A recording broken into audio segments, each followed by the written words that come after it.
ನಮಸ್ತೆ ಎಲ್ರಿಗೂ, ಹೇಗಿದ್ದೀರಿ? ಎಲ್ಲರೂ ಆರಾಮವಾಗಿದ್ದೀರಿ ಅಂತ ಭಾವಿಸ್ತೇನೆ. ಇವತ್ತೊಂದು ಮೀನನ್ನು ಹೊಸ ವಿಧಾನದಲ್ಲಿ ಬೇಯಿಸುವ ತುಂಬ ಪರಿಮಳ, ಒಳ್ಳೆ ರುಚಿ, ಹಾಗೆ ಹೊಸ ರುಚಿ ಹೊಸ ವಿಧಾನ ಬೇಯಿಸುವಂಥದ್ದು ಮೀನು. ಇವತ್ತು ಬನ್ನಿ ಶುರು ಮಾಡುವ. ಇದಕ್ಕೆ ಸಣ್ಣ ಸಣ್ಣದು ಮೀನಾದರೆ ಒಳ್ಳೆಯದು, ದೊಡ್ಡ ಮೀನಿಗಿಂತ. ಈ ಕೊಲ್ಲತ್ತರೆಲ್ಲ ಸಿಗ್ತದಲ್ಲ ಅಂಥದ್ದು. ನಮಗೆ ಇವತ್ತು ಬೂತಾಯಿ ಸಿಕ್ಕಿದೆ, ನಾನು ಬೂತಾಯಿ ಮಾಡಿ ತೋರಿಸ್ತೇನೆ. ನೀವು ಕೊಲ್ಲತ್ತರು, ಬೊಳಂಜೀರು ಎಲ್ಲ ಸಿಗ್ತದಲ್ಲ, ಅದು ಕೂಡ ಮಾಡ್ಬೋದು. ಬನ್ನಿ ಶುರು ಮಾಡುವ ಇವತ್ತಿನ ಮೀನು ಬೇಯಿಸುವ ವಿಧಾನ.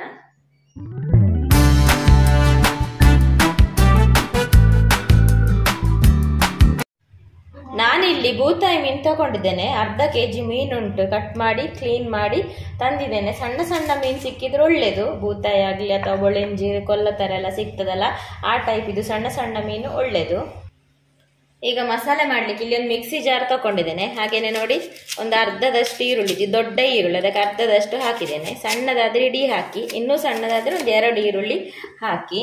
ಹಾಗೇನೆ ಒಂದು ತುಂಡು ಶುಂಠಿ, ಹಾಗೇನೆ ಒಂದು 7-8 ಎಸಳು ಬೆಳ್ಳುಳ್ಳಿ, ಮತ್ತೆ ಒಂದು ಅರ್ಧ ಸ್ಪೂನಷ್ಟು ಜೀರಿಗೆ,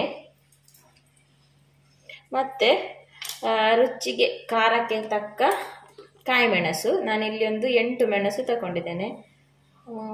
8 ಮೆಣಸು ತಗೊಂಡಿದ್ದೇನೆ. ನಿಮ್ಮ ಖಾರ ನೋಡಿಕೊಂಡು ಮೆಣಸು ಹಾಕಿ. ಹಾಗೇನೆ ಇಲ್ಲಿ ಒಂದು ಸ್ವಲ್ಪ ಕಾಳು ಮೆಣಸು, ಒಂದು 7-8 ಬೀಜ ತಗೊಂಡಿದ್ದೇನೆ. ಖಾರ ನೋಡಿಕೊಂಡು ಹಾಕಿ ಅದು ಕೂಡ. ಇನ್ನು ರುಚಿಗೆ ತಕ್ಕಷ್ಟು ಉಪ್ಪು. ಹಾಗೆ ಇಲ್ಲಿ ಸ್ವಲ್ಪ ಹುಣಸೆ ನೀರಲ್ಲಿ ಹಾಕಿಟ್ಟಿದ್ದೇನೆ. ಹುಣಸೆ ನೀರು ಅಥವಾ ಹುಣಸೆ ಹಣ್ಣಿನ ಪಲ್ಪ್ಸ್. ಇನ್ನು ನೀರು ಹಾಕಬೇಕು ಅಂತಿಲ್ಲ, ನೀರುಳ್ಳಿ ನೀರು ಬಿಡ್ತದೆ. ಹಾಗೆ ಹುಣಸೆ ನೀರು ಹಾಕಿದ್ದೇವೆ, ಸಾಕಿದೆ. ನೈಸಾಗಿ ಗ್ರೈಂಡ್ ಮಾಡುವ. ಈಗ ಗ್ರೈಂಡ್ ಮಾಡಿ ಆಯಿತು.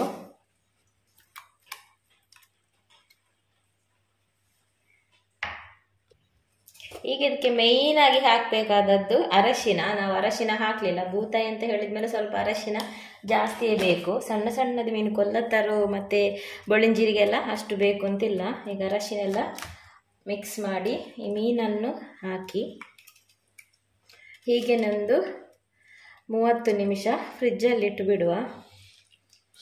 ಒಳ್ಳೆ ಮಿಕ್ಸ್ ಮಾಡಿ.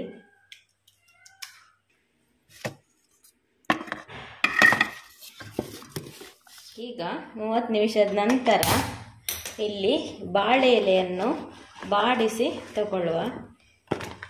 ಈ ರೀತಿ ಗ್ಯಾಸಿಗೆ ಹಿಡಿದ್ರೆ ಆಯಿತು, ಬಾಳೆ ಎಲೆ ಬಾಡ್ತದೆ.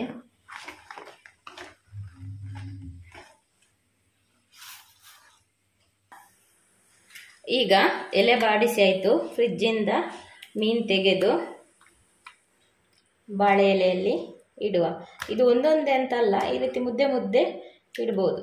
ಬಾಳೆ ಎಲೆ ದೊಡ್ಡದಿದ್ದರೆ ಆಯಿತು. ಎಲ್ಲ ಹಾಕಿ ಮಸಾಲೆ ಎಲ್ಲ ಹಾಕಿ ಹಾಕಿ ಇಡುವ.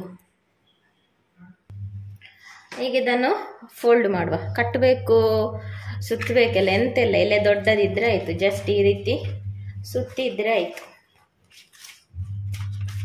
ಕಟ್ಟಬೇಕು ಅಂತೆಲ್ಲ ಎಂತೆಲ್ಲ, ಎಲೆಯನ್ನು ಒಳ್ಳೆ ಬಾಡಿಸಬೇಕು, ಸಾಕು.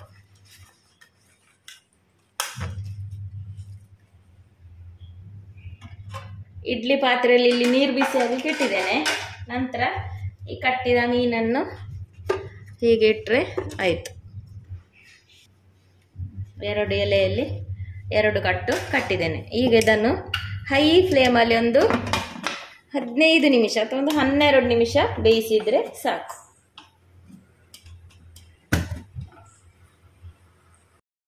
ಈಗ ಇಲ್ಲಿ 15 ನಿಮಿಷ ಆಗಿದೆ.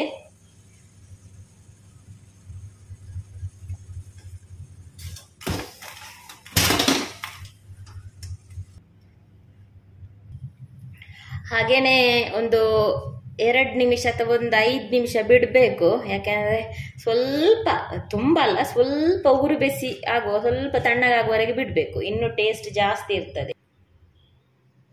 ನೋಡಿ, ಸೂಪರ್ ಆಗಿದೆ, ಬಿಸಿ ಉಂಟು ನೋಡಿ. ಹಾಗೇನೆ ಗಸಿ ಗಸಿ ಕೂಡ ಇದೆ. ಊಟ ಮಾಡಲಿಕ್ಕೆ ಒಳ್ಳೆಯದು. ಗಸಿ ಗಸಿ ಈ ರೀತಿ ಮೀನನ್ನು ಗಸಿಯಲ್ಲಿ ಮುಳುಗಿಸಿ ಗಸಿಯನ್ನು ನಕ್ಕಿ ನಕ್ಕಿ ಊಟ ಮಾಡ್ಬೋದು ನೋಡಿ.